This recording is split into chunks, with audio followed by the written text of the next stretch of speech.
the witness stone as a false god. It's a broken witness stone to a broken covenant. Something incredible has recently been discovered in Shechem. The stone you just saw was mentioned in the Bible, and it is extremely important for us today. Before we get into all the details, make sure you take a second to subscribe so we can make God the biggest channel in the world. Now let's get to it. To understand exactly what's going on here, we need to first set some things straight. Two sizable mountains are situated roughly 35 miles north of Jerusalem in the center of the Bible's promised land. Mount Ebal is located slightly to the north of Mount Gerizim, which is the southernmost of the two. Moses gives the Israelites instructions on what to do when they arrive in the land of Canaan in Deuteronomy Chapter 27. Moses gives the command for the 6 tribes to stand on Mount Gerizim in order to bless the people. After that, he lists 6 more tribes, claiming that they will stand atop Mount Ebal and cast curses. Joshua brought all of the Israelite tribes to Shechem for the covenant renewal, which occurs in Joshua 24. The Germans, led by Ernst Sellin, began excavating Shechem's ancient mound, known locally as Tel Balata, in 1913, starting by digging along a significant portion of the city wall. Shechem is situated in the valley between Mount Gerizim and Mount Ebal. Sellin discovered what he claimed to be a water trough carved out of a massive rock in 1926. It had a monolith transversely lying in it. He observed that it was an intricately carved stone. It's incomplete. If it were complete in the past, it would have been impressive. However, he saw and understood it as a holy standing stone, or masebah as it's known in Hebrew. The holy standing stone at Shechem was damaged when Sellin dug it up. But here's where things get really interesting. Sellin believed the large stone he discovered in 1926 to be an animal drinking trough, since it had a trough carved into its top. But when he dug deeper, the situation became more intriguing. He discovered more stones identical to it in 1928, but he started to doubt his interpretation. Why did he begin to question its interpretation? He was wondering if he'd been mistaken about the trough's purpose when he discovered a slot that wouldn't contain water. Then one day, he made a discovery. One of these troughs was immediately adjacent to another standing stone, and he got an idea. His team worked well together to lift and place the sacred stone into the trough where it fit perfectly. He realized then that these were not actually watering troughs. In fact, they served as foundations for holy standing stones, supporting them upright. Surprised by this discovery, Sellin returned to the largest sacred rock he discovered in 1926. He lifted the great stone with the help of his troops and set it within what he thought was a watering trough. Once more, the stone matched the base exactly. Sellin located the region's largest and most prominent holy standing stone along with its foundation. This amazing discovery completely changed our perception of the historic location.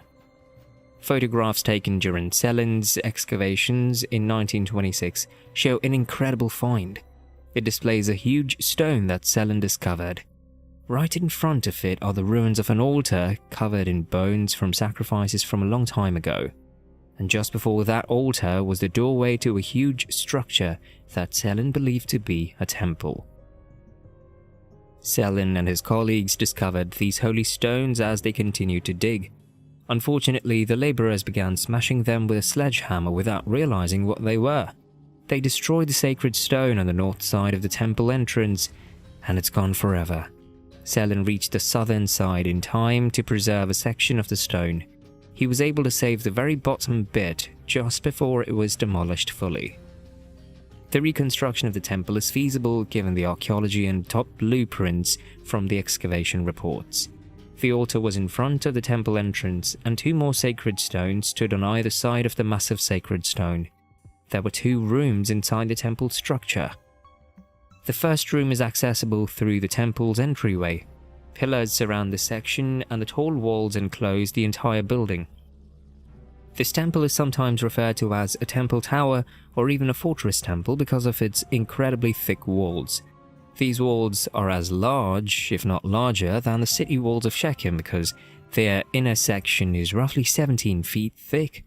According to archaeologists, the building's height can be estimated from the width of its walls.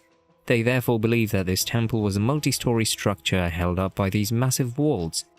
For this reason, this temple is occasionally referred to as a tower temple. 4 levels make up the temple, based on a reconstruction drawing taken from a later Shechem excavation report. Dr. Gabriel Welter, a member of the German excavation team at Shechem, thought the massive building was a defensive one. Welter was strongly opposed to Sellin's new interpretation, which claimed that this was a temple and that they were bases made of sacred stone. He was totally against Sellin's new concept. Sellin not only thought the structure was a hallowed temple, but he also believed it to be the same temple that the Bible describes in the book of Judges, chapter 8 and 9. Let's first examine the growing disagreement between Sellin and Welter. This will help us to fully understand Sellin's argument and the evidence that supports it. In fact, when Sellin placed the holy stones in their bases, Welter wasn't there. While he was away, Welter succeeded in removing Sellin from his role as director of the dig.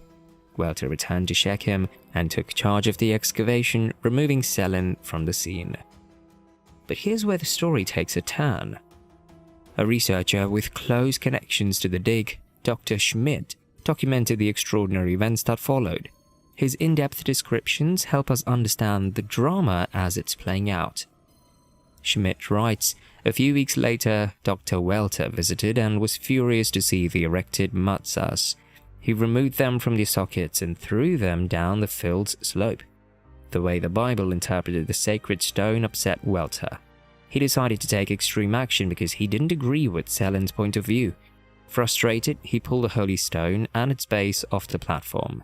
They slammed into the square directly east of the temple that Sellin had previously dug out." The well-known American archaeologist W.F. Albright was another witness to this. He wrote, "At that time, I was in Palestine and saw the stone after Sellin had set it up at its original location, as well as after Welter had tossed it into the nearby trench.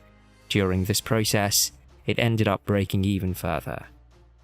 When we look at the significance of the stone in the light of the Bible, what Welter has done becomes even more unsettling. The Bible actually makes reference to the very stone that Welter continued to destroy. Judges chapter 8 and 9 describe a dramatic turn in the course of events. Following Gideon's death, the Israelites abandoned God and began to worship Baal. They disregarded the Lord and established Baal as their new deity. Abimelech was well liked by the people of Shechem since he was one of their own. They presented him with 70 pieces of silver from the Baal-Berith temple. Then the people of Beth Millo and Shechem assembled by the great tree by the pillar in Shechem to appoint Abimelech as their king. Therefore, the proof for the Bible is as obvious as it gets, right here in Shechem. We're discussing the Shechem pillar, the holy stone, and the temple in Judges chapter 8 and 9. Then Sellin arrives and discovers every single component, the temple, the sacred stone, and the pillar. Remarkably, all of these elements date to the same time period as the book of Judges, which is the 12th century BC. It's a perfect pairing. Sellin's finds at Shechem demonstrated biblical archaeology in action. We wouldn't know anything about this temple or these stones if it weren't for the Bible. But when you study the Bible, everything makes sense. You have an understanding of the temple's past and the significance of these stones. Sellin discovered more than just an old Canaanite construction. The Bible describes this as an Israelite temple built in honor of the god Baal-Berith. Abimelech, the son of Gideon, was crowned king beside the holy stone, creating a strong connection. Is Abimelech the first king of Israel? Is the Shechem's temple to be the first authentic temple? Not at all. Since the temple honored a false deity, Abimelech and the temple are both considered invalid. It was all part of eradicating this false legacy, which is why Abimelech met his end and the temple was set on fire. Sellin dug deeper into the Shechem temple and found a thick layer of burned debris, the remains of a huge fire that had destroyed the building. This fire signaled the end of the building, just as the Bible says. Following the German completion of their work, G. Ernest Wright, a well-known biblical archaeologist, supervised additional excavations that started in 1956. Wright named this burned layer Temple 2B and agreed with Sellin that the temple's location corresponded to the one described in Judges 8 and 9. He also agreed with the dating, which put the temple in the 12th century BC, exactly in line with what the Book of Judges describes. Wright steadfastly disagreed with Welter and supported Sellin's interpretations. When Wright discussed the account of Abimelech, he pointed out that it made reference to a temple located inside the city that was destroyed, the House of Elba. He clarified that this temple is in perfect alignment with what they refer to as Temple 2B. There is a very important relationship between what they discovered during the dig and what is described in the Bible. Sellin found the largest sacred standing stone, which Wright and his colleagues dubbed Mataban. Wright went so far as to propose a connection between Mataban and the legend of Joshua's enormous stone. Edward Campbell and James Ross, two members of Wright's excavation team, agreed with Wright's findings. They stated in their writing, "As for this pillar, it is most probably the Mataban of the Late Bronze Temple." They also noted that, if so, it is identical with Joshua's great stone. These researchers, connected to the Drew McCormick excavation, concurred with Sellin's assessment that this is sacred stone referenced in the Book of Judges.